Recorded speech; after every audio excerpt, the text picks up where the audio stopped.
Hello. This is so wonderful. We're having a little interview with Circe. It's Melanie and Rich. And Melanie, hi. Hi, You guys, we're far Ryder. away and we're going to be in the same room. Ooh. So Circe, I wanted to start the interview just asking about the band name. Melanie, is it your last name?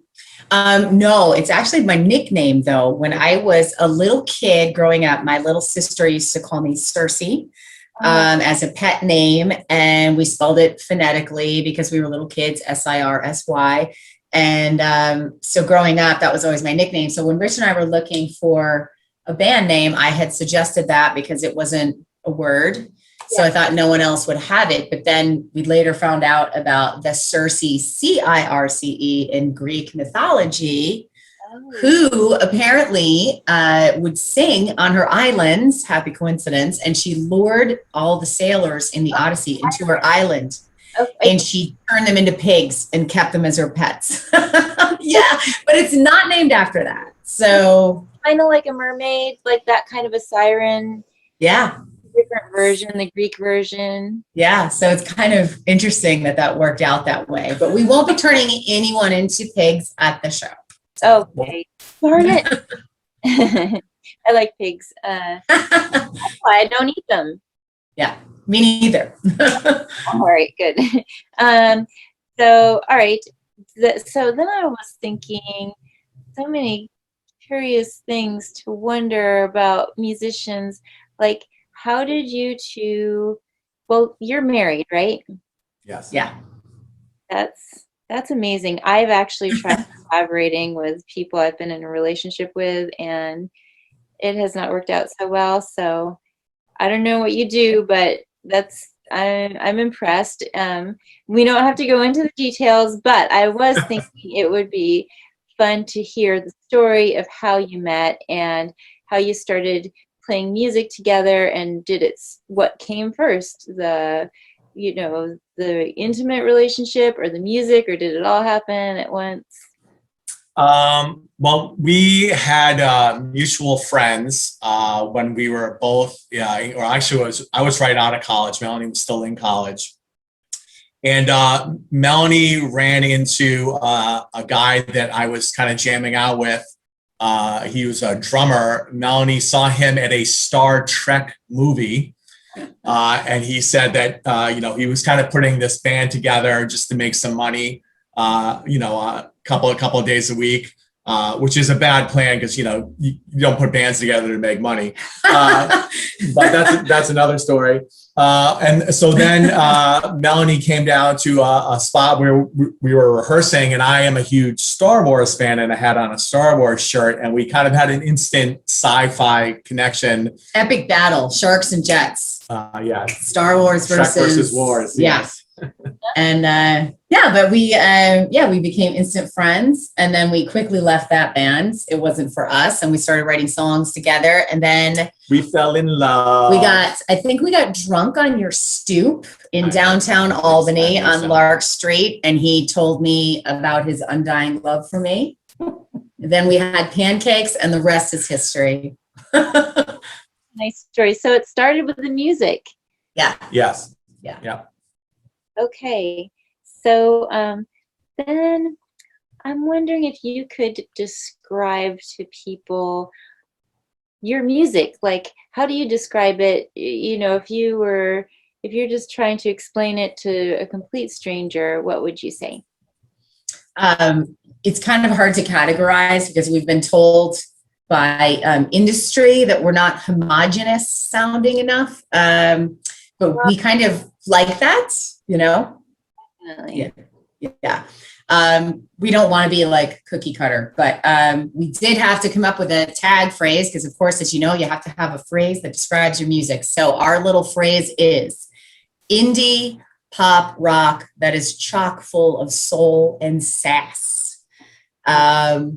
So there it is. At our heart, we're a pop band in the sense that like not like a dirty word pop, like not homogenous cookie cutter pop, but we do write songs with, we hope, hooky melodies that people want to sing along to. That's kind of, that's our vibe. So. Okay. Rich, anything to add to that? I kind of feel the same way. I think we both try not to get into a rut with the style of songs that we write. If we feel like writing something very aggressive, then we just do it. If we want something that's super mellow, maybe borderline emo-ish, we'll do that as well.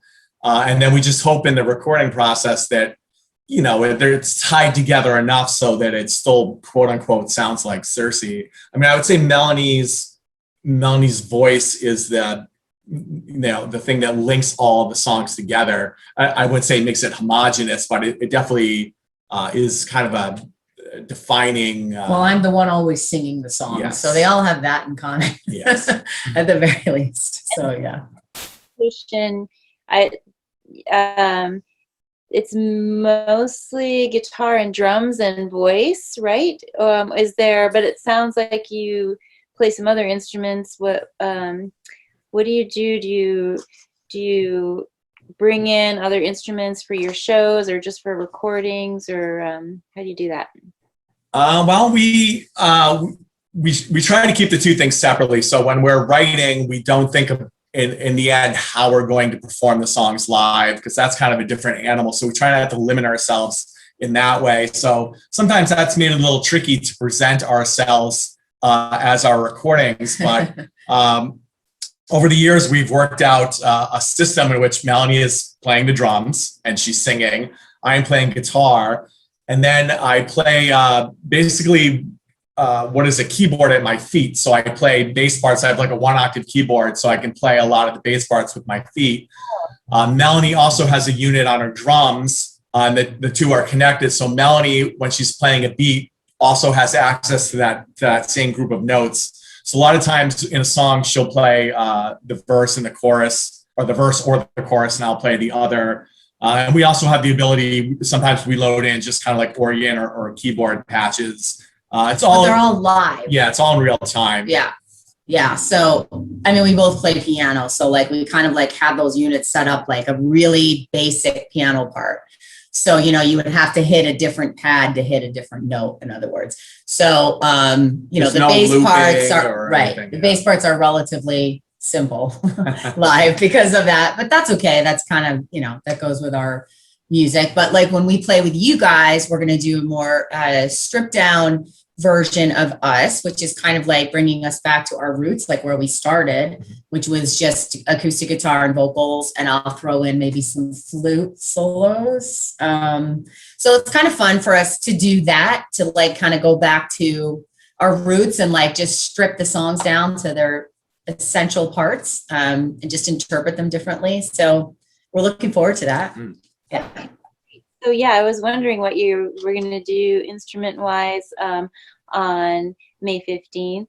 So now we know it's going to be acoustic guitar, vocals, and possibly some flute, which that will be the first time we've had flute at one of the Wish You Were Here. Cool.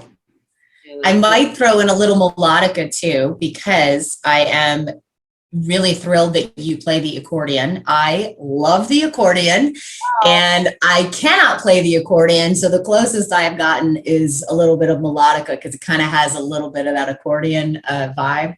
Yes. So I'm thrilled to hear you play the accordion. I'm a huge fan.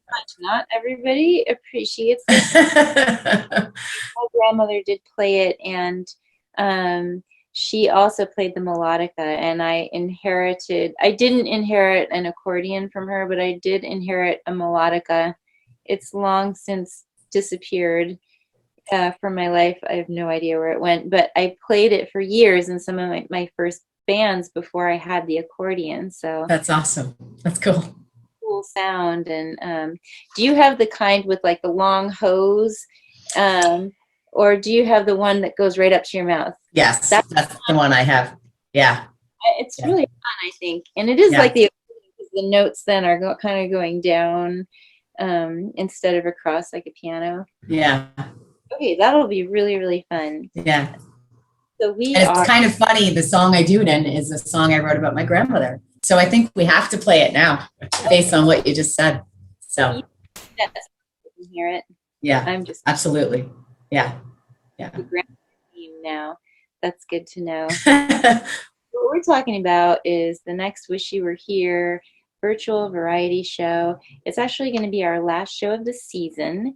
We're taking a break, but this show, we're going to go out with a bang with Circe doing their amazing acoustic set, and Dust Bowl Fairies Pandemic Duet is going to host as always, and this is May 15th, Saturday, coming up soon, and it's 8 o'clock p.m.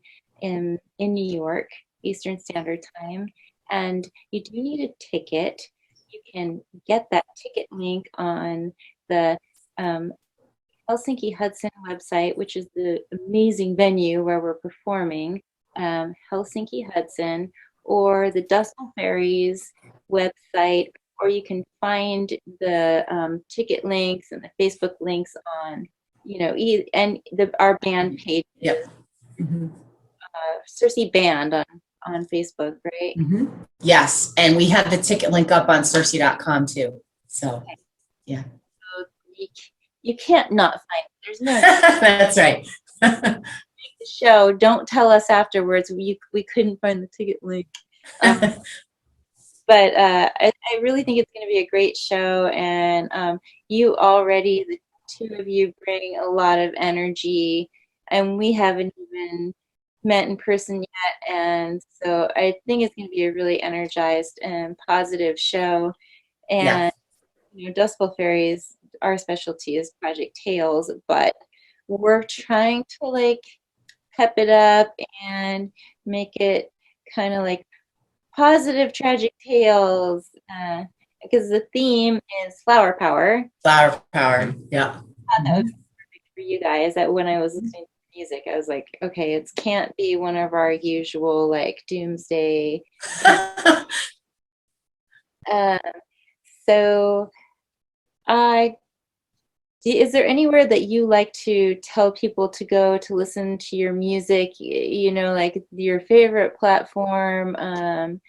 You want to, and the best platform for you in terms of what it brings back to you as musicians?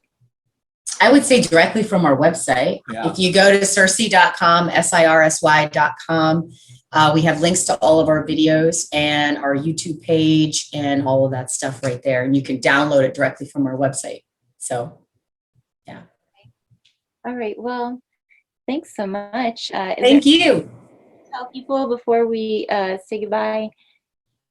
I would say everyone out there, let's take care of each other. Now is the time to do the right thing and think of more than just you, and take care of everyone so we can all be healthy.